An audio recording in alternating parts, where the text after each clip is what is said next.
I am really excited about today's recipe. I've been wanting to make this for a while, and for some reason I just haven't gotten to it, but we're gonna make it today. It's called an invisible apple cake. That's right. And it's supposed to be really easy. It does take a bit of time to cook, but it's gonna be a good one. I really have a good feeling about this. So we're gonna start by adding 1 tablespoon of vanilla to our bowl, 3 tablespoons of melted salted butter, and you want to let it cool down a bit. Next, we're going to add in 1/2 cup of regular whole cow's milk. Now you can substitute, like say you can't have dairy, you can substitute like this for like a coconut milk or an almond milk. So feel free to play with the recipe a bit. And then we're going to also add in 3 eggs.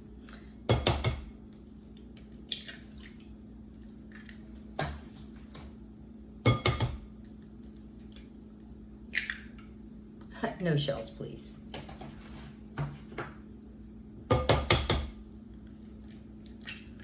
Like so. And now we're going to whisk this all together.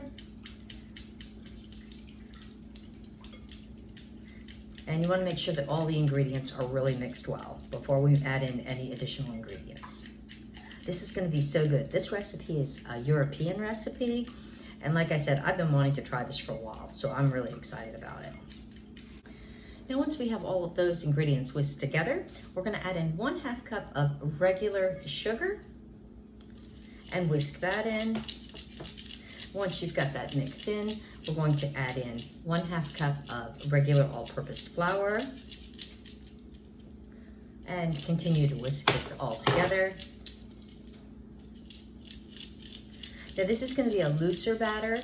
It's don't be expecting it to get real thick.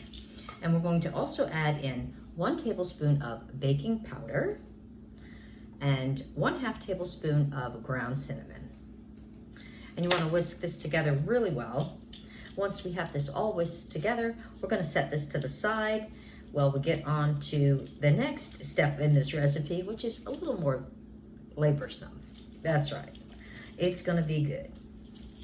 But you want to make sure you don't have any lumps in this. Next, you need 4 apples. You can choose any type you'd like. I'm using Honeycrisp. I think those are going to probably be about best for this recipe. Now for the labor part. Now we're going to want to wash them first, and we're going to peel all of these apples. So this is going to take a little while. But you know, it is apple picking season, and you know, you might have a lot of apples hanging around that you're trying to think of a recipe to do. And like me, we did go apple picking, and we do have a number of apples left. And so I wanted to, you know, use these for one of our recipes. And I really, like I said, been meaning to try this one. I really think this is going to be a good one. And so I think I'll get back to you guys once I got these all peeled, because this might take a little while. Now, once you have all of your apples peeled, now we want to core them. So you want to kind of cut them down this way, and then you want to make sure that you don't have any seeds or anything in there. Sure. Now you can use like a little melon baller. Usually that works really well to get those out. Now the trick to this, if you have a tool called a mandolin, you can use that. That will cut them very, very thin. If not, you want to take your apples and you want to cut them super, super paper thin. So this is going to take a little while to do, but this is a really important step to this recipe, I understand. You really want to cut these super, super thin.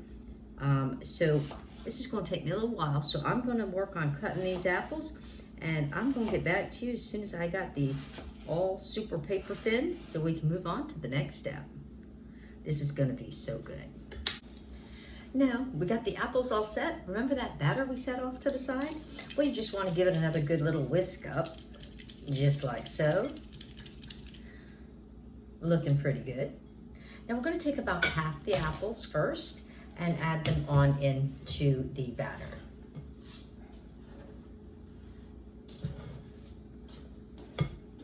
Like so. Now you want to mix these around a bit. Make sure that they all get coated with the cake batter. Again, your cake batter is going to be super thin. So once you've got them all soaked in that, you're gonna take a loaf pan. Now you can either line this with parchment paper or you can grease it or butter it, which is what I did. So now you wanna take your apples and make sure that they've all like separated. You see I have a few stuck together here. You wanna make sure that they have separated. So that way they're all coated. Now you wanna go ahead and just kind of let the excess batter run off, like so. Are you having fun yet? And we're gonna go ahead and put these right on into the loaf pan.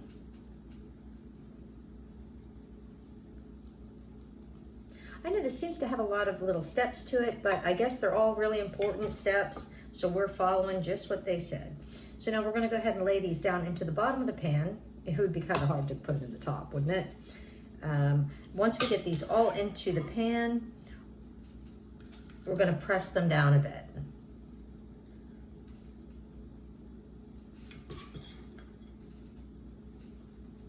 Like so.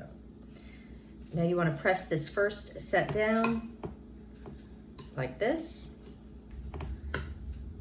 And then we're gonna repeat the process with the other half of the apples. I'm gonna go ahead and take the other half of the apples and put the batter into the batter, like so. And you wanna, again, mix them around so that those apples all separate and all get some of the cake batter on them. So again, now we're gonna go ahead and take these apples again, drain off the extra, and put them into the loaf pan again. Whoa, did you see that? I think this is gonna be super good. I have a feeling it's gonna have be really super moist. I wish I had tried this before, but there's a first time for everything, and we're doing this for the first time together. All the apples. Once we get these all in again, and we're gonna press these down again.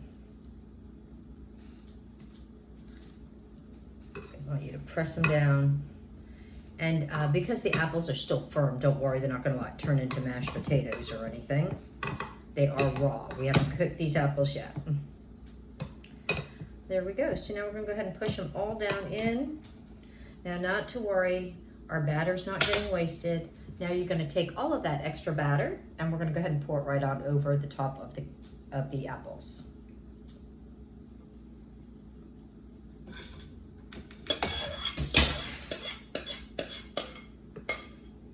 Like so. This is looking really delicious. Now you're going to take about 1/3 to 1/2 cup of shaved almonds, and we're going to just put these all over the top.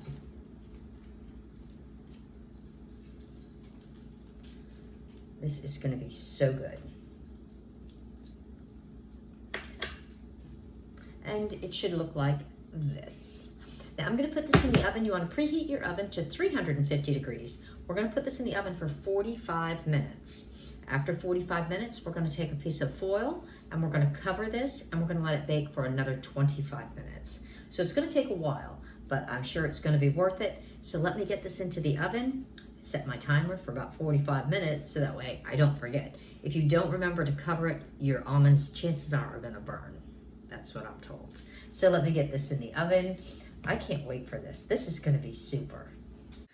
Alrighty now, I took it out of the oven. Now it's still warm, and so it says, well, it's still warm. You're supposed to take it out of the pan and then let it finish cooling on a plate or on a rack. So hopefully, I'm not quite sure. Not sure how this one's gonna come out. I don't know if we flip it. Should we flip it? Let me get something. We got a flipper. All right, so we're gonna flip it once this way. Let it drop. And let it drop.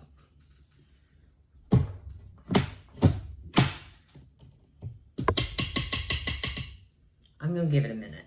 Here comes Meg. She's gonna save the day. I'm gonna come give it a knock. She's my knocker. Here we go. One thing about me, I got them knockers.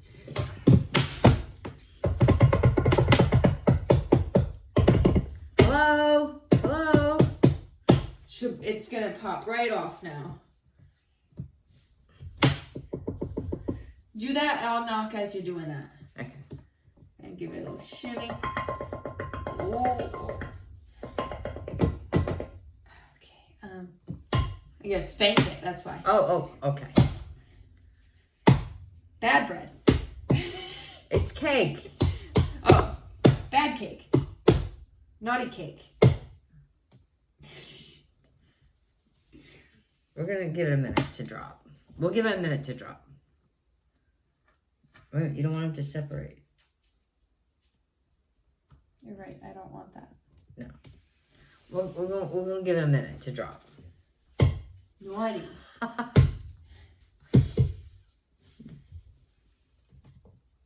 Maybe it's because you... Okay, yeah, I'm just gonna... Yeah.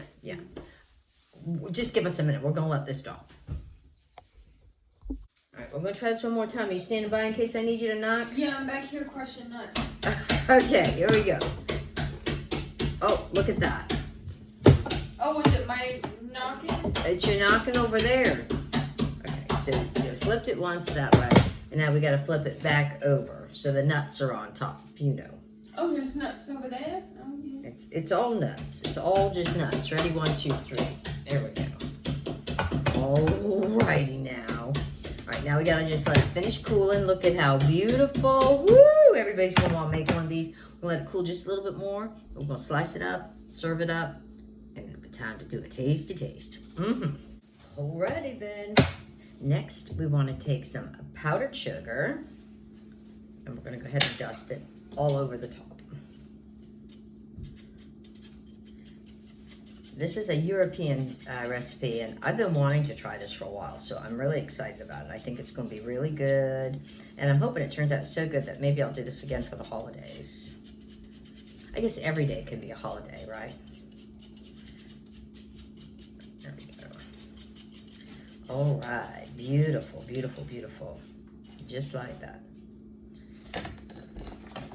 All right, now are we ready to slice some up? Here we go.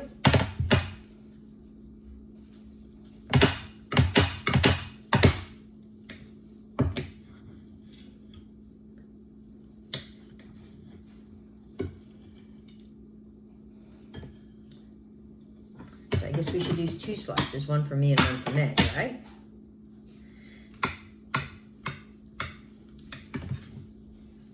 So it's kind of like a custardy cake, I guess. It's, you know, a very, very moist cake, and it's still a little bit warm. And now we're just gonna top it off with a little bit of whipped cream.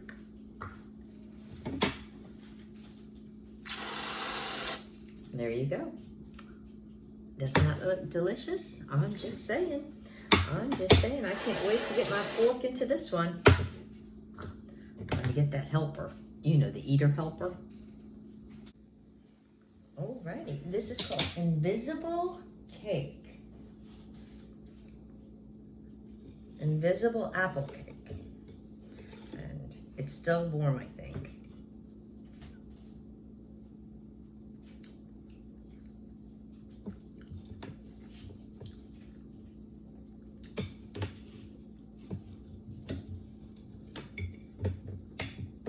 Supposed to be like a bread pudding? But there's no bread. It's all apples. They're thin, thin sliced. It's good. Mmm. It was, it looks kind of scary, but it's got like kind of like a French toasty kind of vibe. Yeah, because there really isn't much flour or anything in it. It has more of a custardy, really moist. It's like a very bougie French toast kind of vibe. Mmm. It's really good. I can see, they said you could do a little drizzle of caramel on this too. But I mean, caramel goes good with apples anyway. But it's also probably, I mean, it's a European recipe, but I guess it's good if people are trying not to have a lot of like carbs, because there isn't much flour to it, and it's not a ton of sugar either. It's actually really good.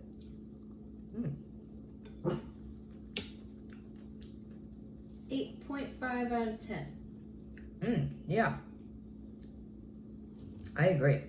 I think next time I would do it the other way you could do it. You can do it in parchment paper, lined, instead of greasing it. And I think then you can just lift it right out and peel. And so I think next time I make this, I'm going to do it with the parchment paper. It said you could do either, but I guess that's the preferred method for sure. Alrighty then, guys. Get to peeling your apples. This is good. And it smells good.